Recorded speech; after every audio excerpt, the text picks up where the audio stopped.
بسم الله الرحمن الرحيم. اهلا وسهلا بيكم حبايبي في قناتكم اطبخ ودبر وفر مع بناتي.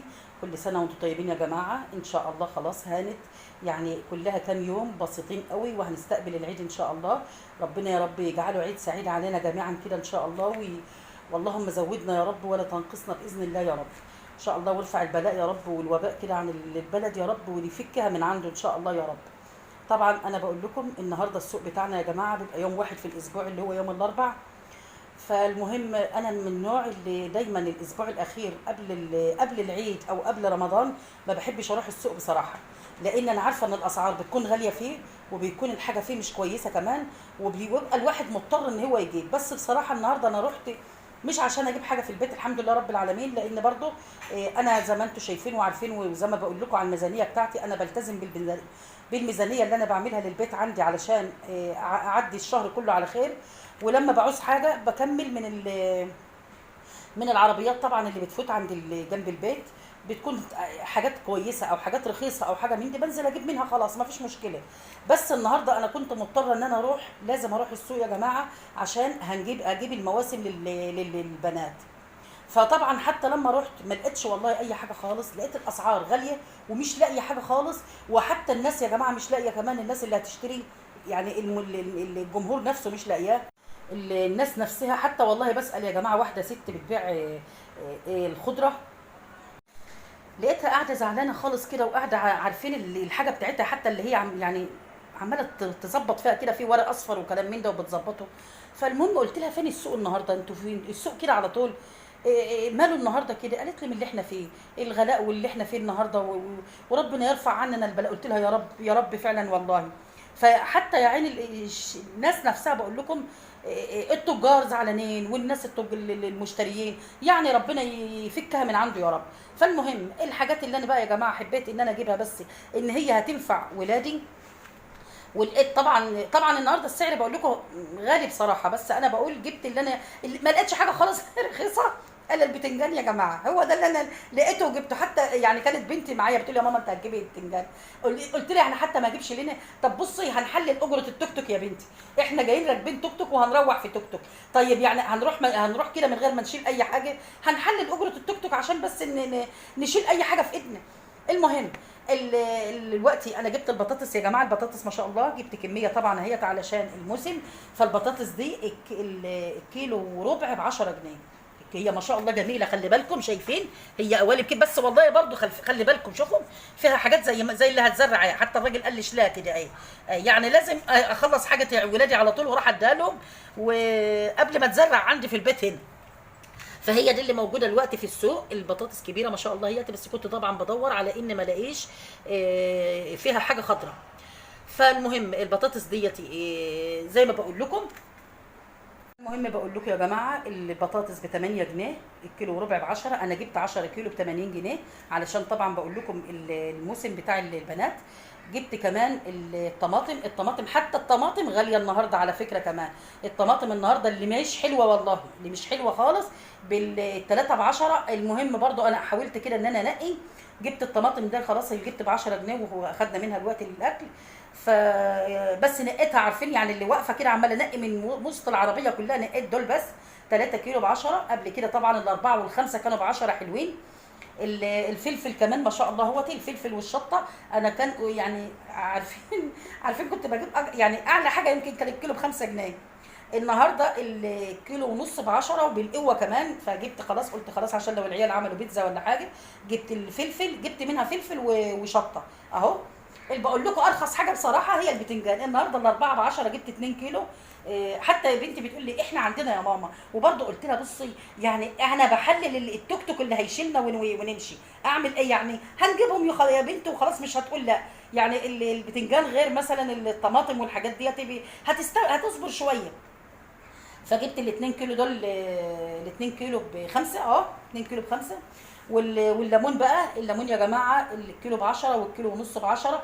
فانا جبت برده كيلو ونص ب 10 علشان بس دول طبعا 3 كيلو ب 20. جبتهم عشان انقي الاصفر اعمله هيبقى للعصير، والاخضر انا هعمله ان شاء الله اخلله باذن الله يا رب هنحدقه معاكم. ده اللي انا جبته النهارده. وجبت كمان الحاجات الخضراء دي يا جماعه.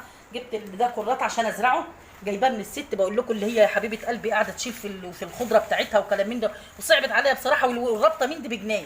قلت لها مش ده للزراعه؟ قالت لي اه. فانا جايباها زرعه الوقت ان شاء الله في الجنينه باذن الله، بس لما الجو كده يطر واعرف انزل الجنينه، لان الجو حر قوي الوقت والشمس جامده. وجبت كمان يا جماعه اللي جبت حاجه بقى جميله بصراحه، هي دي اللي انا بعتبرها ان هي رخيصه، هقول لكم عليها دلوقتي. انا جبت يا جماعه الخمس بطات دول، انا جبتهم عشان البنات عندي اودي لهم في الموسم. طبعا معلش مش عايزه اتكلم اذكر اي حاجه لان في الحمام، فجايه اوريكم بس شكلهم كده.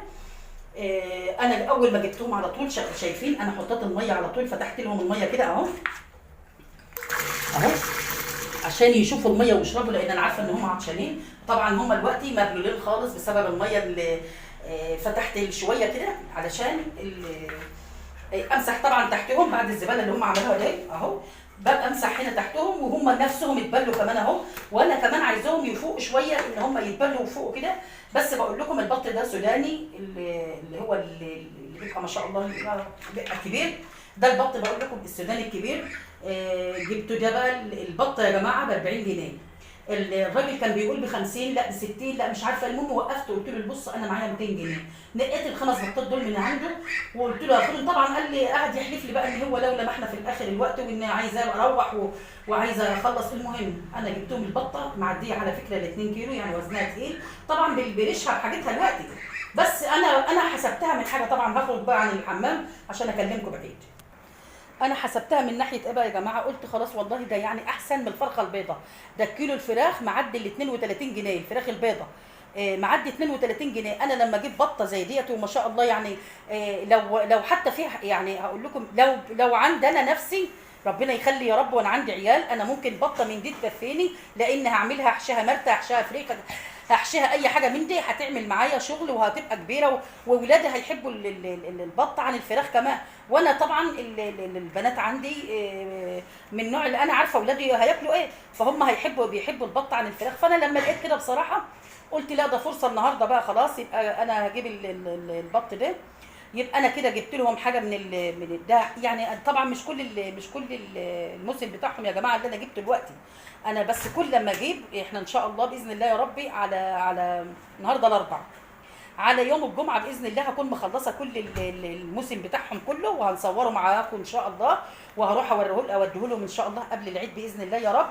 فبقول لكم انا ما بجيبش كل حاجه مره واحده كده، علشان خاطر زي ما بقول لكم ماشيه بميزانيه معينه، او الفلوس معايا عامله حسابي على حاجه معينه، فما بزنقش نفسي، لا بسيب نفسي للاخر يا جماعه علشان التحكم التجار فيا، ولا كمان اعمل ازنق نفسي في الفلوس. انا كده النهارده نزلت السوق ومنظمه نفسي وعارفه انا هعمل ايه، فاللي جبته الحمد لله دلوقتي على قد ما كنت زعلانه من الاسعار، وعلى قد ما انني فعلا مش لاقيه حاجات كتير في السوق اجيبها. يعني حتى كان هناك كوسه كمان، كنت عايزه اجيب كوسه لقيتها كبيره قوي كبيره قوي، والكيلو ب 10 جنيه. قلت له لا يا عمي ده حاجه احنا في الصيف، ده الكوسه بتاعت الصيف بتبقى مره كمان، لا مانيش عايزاها خلاص، يبقى حرام ان انا اجيبها فعلا. فجبت البطاطس بقول لكم اهيتي ربنا يكرم يا رب، وجبت الحاجات بتاعتهم اللي هي بتاعت الموسم ده، وفرحت اكتر فعلا على قد ما الاسعار كده، على قد ما انا فرحت بالبطه قوي، لان النهارده ان انا اجيب البطه كده للذبيح يعني تندبح وتكفي كمان وب 40 جنيه يبقى حلوه قوي الحمد لله. وزي ما انا بقول لكم دايما البيع والشراء سفرات، بيبقى واحنا في السوق او في اي مكان ما نروحش الاول واحد يا جماعه ونتعامل معاه وخلاص، لا الف السوق الا الاقيه رخيص اروح اجيب منه، لان هو ده اللي انا هجيب منه، وابقى كمان حتى ماشيه مرتاحه. يعني انا بقول لكم طول ما احنا ماشي اقول لبنتي يعني احنا يا بنتي يعني نحلل حتى اجره التوك توك اللي احنا جايين فيه ورايحين فيه، هنمشي كده على الفاضي. فالحمد لله رب العالمين لفيت السوق لما لقينا الحاجه بتاعتنا ديت الحمد لله، وعلى قد ما قدرت يا جماعه جبتيه، وان شاء الله يا رب كده نتقابل معاكم دايما على خير، وكل سنه وانتم طيبين يا جماعه، ويعود عليكم الايام بخير يا رب. ان شاء الله نتقابل بقى اما اجيب بقيه الموسم نصوره مع بعض ان شاء الله، وربنا يكرمنا باذن الله يا رب. سلام عليكم.